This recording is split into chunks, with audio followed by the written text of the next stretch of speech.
Welcome to the BuyBox Experts podcast. We bring to light the unique opportunities brands face in today's e-commerce world. Book, The Amazon Marketplace Dilemma, and co-founder of Prosper Show, one of the largest continuing education conferences for Amazon sellers in North America. Today's episode is brought to you by BuyBox Experts. BuyBox Experts takes ambitious brands and makes them unbeatable. When you hire BuyBox Experts, you receive the strategy optimization and marketing performance to succeed on Amazon. BuyBox Experts is the only agency that combines executive-level advisory services with expert performance management and execution of your Amazon channel strategy. Go to buyboxexperts.com to learn more. Today, our guest is Chad Epling, founder and CEO of Momenta, a global platform that enables brands and retailers from every continent to expand their retail coverage internationally. Prior to this, Chad held senior roles in a variety of other e-commerce enablement firms like One Stop Internet, Web Trends Optimize, Omniture, and Echo Mail. In full disclosure, I was so excited about the kind of work that Chad has been doing that I became an advisor and investor in Momenta myself. So welcome, Chad, and thank you for joining us today on our BuyBox Experts podcast. Thanks for having me, James. So I'm going to start with a little bit of an odd question for you. In college, you studied what was called electronic new media. Today, we might call that internet and e-commerce. What were academics talking about more than 20 years ago that got you so excited about the nascent World Wide Web? Yeah, back at the University of Akron, the things that we focused on, it was really early days of setting up your email and setting up websites, and even going as far as creating content to be distributed on these channels. So I saw some things that were foundational to what is being deployed around the world now. But it was a good time to get into the game, I suppose, back in the University of Akron days. Fast forward to where we are today with Momenta. Tell us about Momenta. What are the sets of needs that your firm is aiming to fill? Momenta helps brands, multinational brands, to continue to expand around the world. The opportunity that we've seen is large brands, as they've grown, oftentimes they've grown brick by brick, which is spun up a number of disparate infrastructure systems. As an example, brands could have multiple SAP instances or their ERP instances where maybe their warehouse positions are living outside of what is their core infrastructure. They may have distributors that hold stock or product fulfilled by networks. But as brands grow, they grow with disparate teams and disparate platform systems. What we focus on at Momenta is helping to unify this global infrastructure into a single platform, as we coin it, our global trade platform, to help brands to understand what's happening globally, fill some of the gaps from an infrastructure perspective. Maybe a brand needs to move stock into Hong Kong to service the Southeast Asia market, as an example. We help to fill those gaps. And then the endpoints, what we're driving towards are helping the brands to sell more on digital direct-to-consumer channels like marketplaces in these various regions or countries around the world. Where did this vision come from for helping brands expand internationally? It's a big, complicated problem to solve. Why this problem? Why did you decide to tackle this?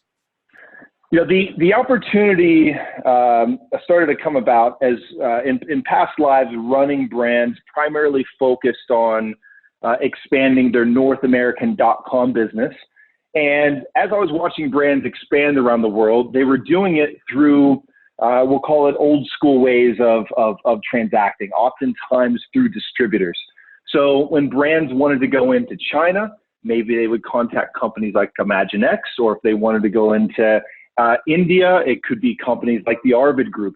And organizations, traditional distributors, oftentimes will take a block of product and they'll sell that block of product into traditional brick and mortar channels. But where the brand has a disadvantage, although they're selling product, they're losing visibility as to where it's being sold, who the end consumers are in this particular market. Yes. and ultimately what to do next.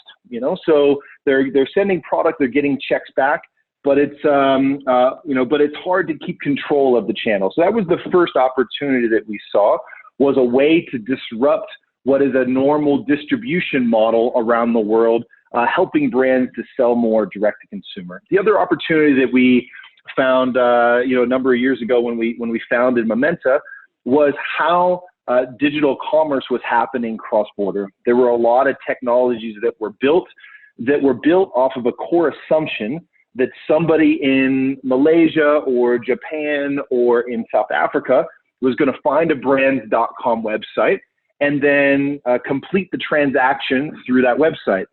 There's been a fundamental shift globally, and it almost seems like the U.S. is one of the last markets to catch up to this.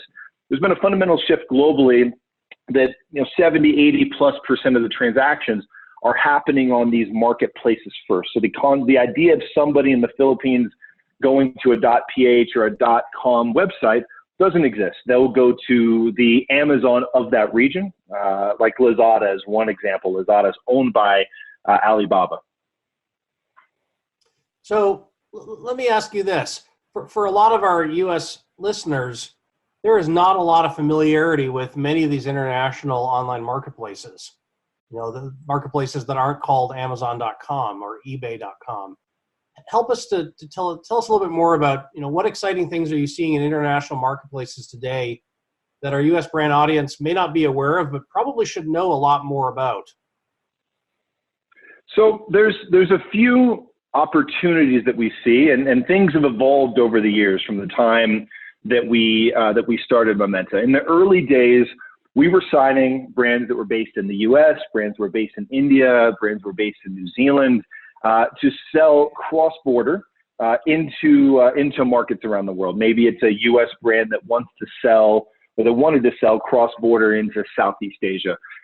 We would do the work to connect into a brand's existing infrastructure, gaining access to the stock position, and then building official stores in Singapore, Malaysia, Indonesia, Vietnam, Thailand, and the Philippines, as an example, to cover the Southeast Asia market. Early on, 4 or 5 years ago, the idea of cross-border into these markets was relatively accepted by the consumer as well as by the marketplaces. Fast forward to the last 12 months, agreements that we're doing now with brands, we will require or will only work with brands that are willing to hold regional or local stock. So there's been a shift of the way the consumers are purchasing and their threshold or maybe their acceptance for ship times. So I would say this is something that is actually becoming more normalized to what we're doing here in the U.S. The other markets around the world are starting to catch up with this. So Southeast Asia is a good example. When we're taking product into the market, at a minimum, we'll hold it in Hong Kong. Ideally, we're trying to hold it within those respective countries, as I described. Yes. But the marketplaces are and the end consumers are at various levels of that spectrum. Some opportunities are still valid to ship cross-border, maybe from Miami into Latin America, where others, again, we're leading more with this regional or local stock position, becoming more akin to what we see here in the U.S. on platforms like Amazon. We often think about the U.S. as being the center of the commerce universe, and yet so many of these companies, I guess so many of these shopping destinations where you help brands today, these are all billion-dollar marketplaces, and we just don't have the visibility. We don't hear about them. We don't realize that, in Africa, there are billion-dollar marketplaces. In Southeast Asia, there are all sorts of billion-dollar marketplaces. The magnitude of e-commerce in some of these parts of the world are often quite staggering for an otherwise ignorant U.S. population that knows nothing about these markets. That's fair. I would say a lot of brands have become a bit of they're maybe fat and happy. Yes. with the revenue that can be generated here in the U.S. And I believe that as the years go on, when we founded Momenta, I think we were pretty early in this space. But every year that's progressed, brands have maybe lost a little bit more control, maybe missed their number a bit on the local U.S. channels, or they're seeing their brand spread around the world through unauthorized sellers and unauthorized channels, and they're trying to get ahead of it. So I think there's a lot of factors that are weighing on U.S. brands to do more than just in the U.S. and ultimately catch up with what the rest of the world has been working on for, at least the last 5 years. Driving business outside of the respective home market. So let me ask you kind of a little bit of a challenging question. Recognizing that Sure. different products have different levels of attractiveness around the world, are there specific large marketplaces that U.S. brands should be thinking about internationally? So it all starts, in my opinion, with where the brand actively has inventory. If we look at that if we look at this like a hub and spoke model, we should start with where does your brand hold stock? If it's in the U.S. and maybe in the Netherlands and maybe in Hong Kong, we can work with the brands to sort out what are the logical spokes or marketplaces in this example that we should open up from those regions. We look at this through the lens of inventory risk. So instead of saying, Miss Brand, please expand and move stock into these 5 other locations because we think it's the right long-term thing to do, although we may believe that, we want to start with what they have, optimize those respective inventory positions for those spokes or those selling channels, and then try and help a brand find a path to self-fund the global expansion and step into these markets to be able to maybe test their brand into a new market or take over a market that is maybe overrun by unauthorized sellers. But that's our general path forward whenever we're looking at these opportunities with a brand. So one of the biggest challenges that our Buy Box Experts team has faced with prospective brand clients is the lack of willingness by senior management to evolve the way they go to market. Now that online marketplaces and unique distribution control pressures for brands are definitely coming into play, how do you see leadership teams at brands coming to grips that online marketplaces need to be managed more assertively? So we're seeing a rise in more of an overlay position, a global head of e-commerce type of a position that's taking up the reins of this initiative and pushing the agenda forward. So again, kind of back to that brick by brick narrative, we'll see some legacy organizations that have a head of e-commerce or sometimes a head of sales running one region that's not speaking to the next region, that's not speaking to the third region. Right. So having a unified voice that's taking a holistic view of how the brand is being represented. And what we're seeing is that you can cover about 70 or 80% of your brand message is going to be similar around the world. Again, my opinion on this is that a lot of the way these marketplaces are structured now, they're all children of Amazon or they're children of Alibaba, these new iterations of the marketplaces. Mm-hmm. When we first founded Momenta, there was a large delta in your brand presence around these channels. We're seeing more normalization across these systems. So having somebody that has that view around the world that can help to tell a unified voice to the end consumer, I think is very important. But it's not just about making money. At the end of the day, there has to be revenue there in order to sustain the business and to continue to invest. But it's also about cleaning up the channel. An opportunity, an easy way for new executives that are looking at this as a potential program, an easy way to identify if there's opportunity out there is to simply look at who is out hustling you. So there's going to be 50 or 150 unauthorized sellers in markets as far-reaching as Nigeria mm-hmm. that are taking your product, putting it in a backpack, and selling it without your knowledge. Prices may be different. The way the brand is represented is different. Images, all content, reviews, all the way down the line. Those are great places to start for a new executive that's looking at this. And, again, the story should be back to the total organization that we're entering to secure to protect the crown, really, protect the throne, if you will, in these markets, protect the brand, as well as control some of the distribution. And ultimately, at the end of the day, it's a money-making opportunity, as well. So how do you see U.S. brands controlling distribution overseas when they may have local promotional strategies or local sales teams that aren't always aligned with each other? I think that is the big battle. It's the 1P versus 3P that you see on marketplaces. That same battle happens within the brands. And oftentimes, the 1P or the sales team has more control or has a large amount of control, because if a brand hasn't made that digital transformation, then still most of the sales may be coming from a 1P buy, sell, type of a model. So, I believe it comes down to some restructuring or maybe some education that has to happen within the organization, that if we can control the total voice of the brand, all the ships will rise, if you will, as we expand awareness in these markets. We're also seeing these 1P, sales folks working with the distributor partners that they have in place, because it doesn't have to be all or nothing.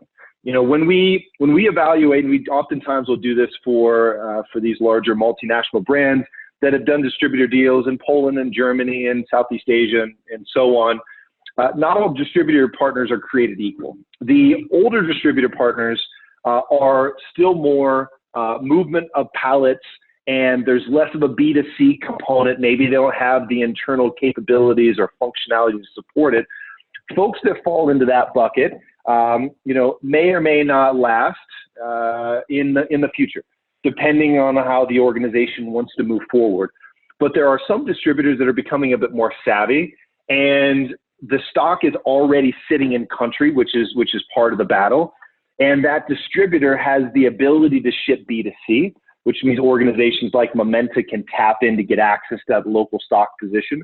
So we can work with the distributor and the brand to start to light up these local markets. So, it's not a complete black and white end game, from one country to the next, depending on the infrastructure that a brand has and, the partners that they have in place.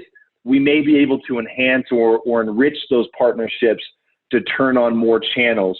But, at the end of the day, it oftentimes will come down to credit for those sales.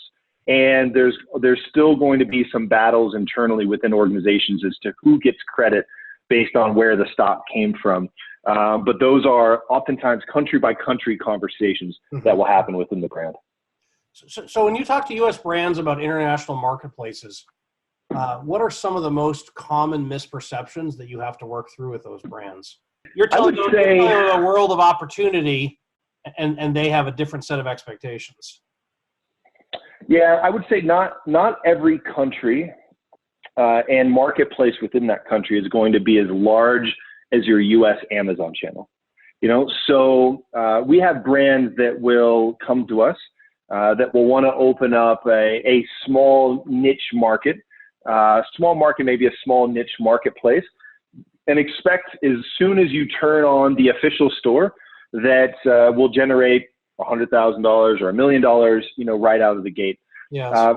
Just because the infrastructure is built doesn't mean people will come, and so we do a lot of work ahead of time to vet out the countries and to work with the brands on the rationale as to where they should go. And there's a couple easy indicators that we can all publicly look at, and then some that we'll drill down in through some of the relationships that we have with the marketplaces to get a sense of where we should go. The easy one that everybody can look at is that unauthorized seller list. So simply going to a channel, doing a search for your product, and sorting out how many people are selling your product in an unauthorized way. That's an easy path.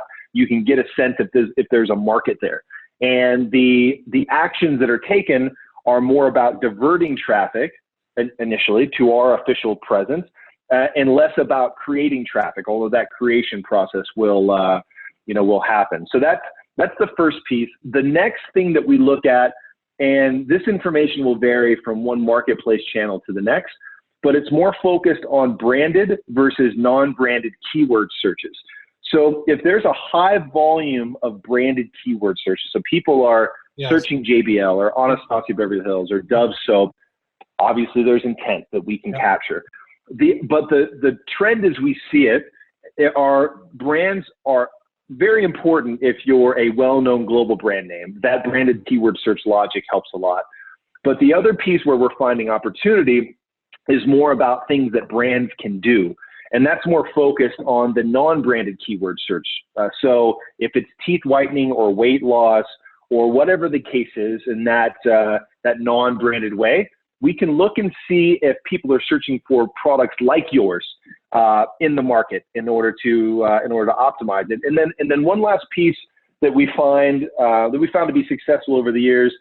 Sometimes it's not as important to try and build your brand up in the market as it is to build up a specific hero SKU within your portfolio. And what I mean by this is there may be a specific flavor that is organic that can go head to head against the main player in the market. So we'll focus on taking market share at a SKU level to introduce this brand or to get it out to a bit of a wider audience. And then we follow up with more brand building exercises. So it's almost more of a tactical individual SKU level, and we need to do a bit of research with the brand in order to execute that brand plus the local channel that we want to sell into. Very interesting stuff, Chad. Let me shift gears here a little bit. I'd love to understand what was a big turning point for you when you realized that you were good at helping brands with international distribution. Was there a certain point where you said, this global thing, I'm starting to get this figured out. Momenta has evolved to a point where we feel comfortable talking about all parts of the world. The turning point for us was, well, I don't know if it's a turning point. It's been a slow build over the last 5 years, but I think the catalyst is we started in the hard to get to markets.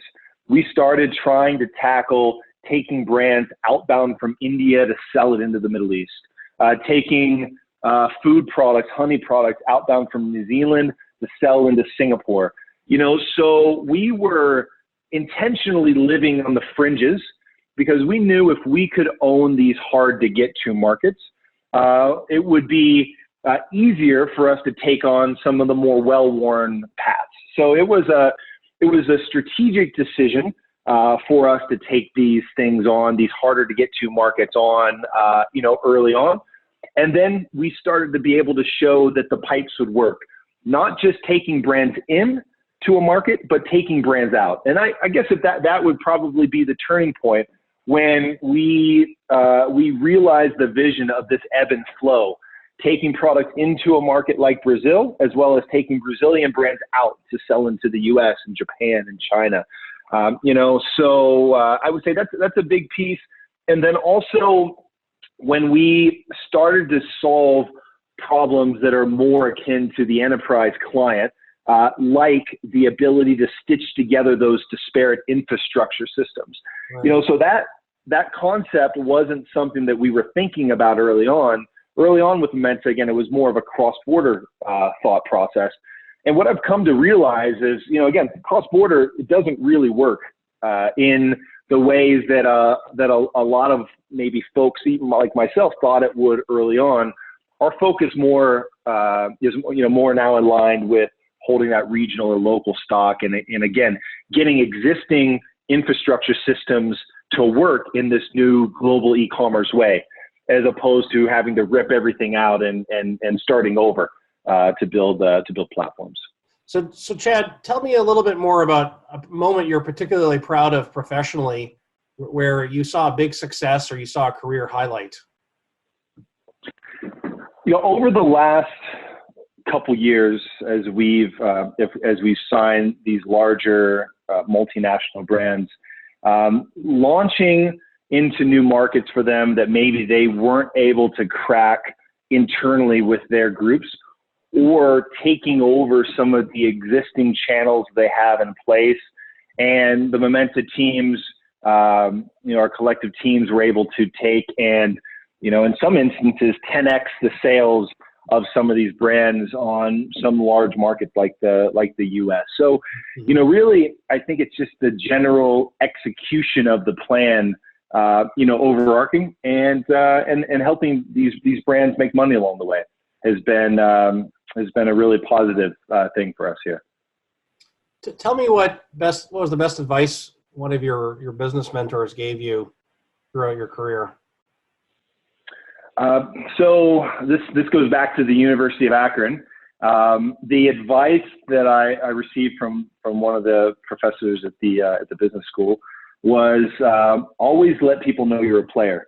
So getting out there and beating the personal drum, beating the business drum, and letting the brands know that there's an opportunity to open up these markets around the world. It would be a real life manifestation of that early advice. It was let folks know that there's an opportunity to do things in maybe a different way than they're currently looking at the world. Well, one final question for you, Chad. A lot of brands listening today, I'd love to get your single piece of advice that you would give to brands that are looking to leverage best practices online today in terms of going international. So I would say don't wait. We hear a lot of, we're going to wait till next year or next quarter or whatever the case is. It doesn't necessarily have to be a massive big bang operation. You can test the waters through systems like Momenta to turn on these various channels around the world to see how things work with not as much budget as maybe you would have had to put into place in the past to spin up a local website and payment systems and customer service and these types of things. There are ways to enter the market in 90 days, which may have taken 9 months before, at a fraction of the cost of doing it the old way. So I would say test early and get in and understand the markets you're going into. But I would say starting with maybe your top 10% of your SKUs to see what type of traction and action you're receiving is a better indicator, in my opinion, than spending maybe months and months of evaluating a market. In that time, we could be up and live and getting real data as to what's happening in the market. So I would say, move as fast as you can. That's natural, and test and learn into these new markets that you want to enter. Chad, I'd like to thank you for joining us today. For those of you interested in learning more about Chad's international distribution platform, Momenta, visit momenta.com. That's MAMENTA.com. Thank you. Thanks for listening to the Buy Box Experts podcast. Be sure to click subscribe, check us out on the web, and we'll see you next time.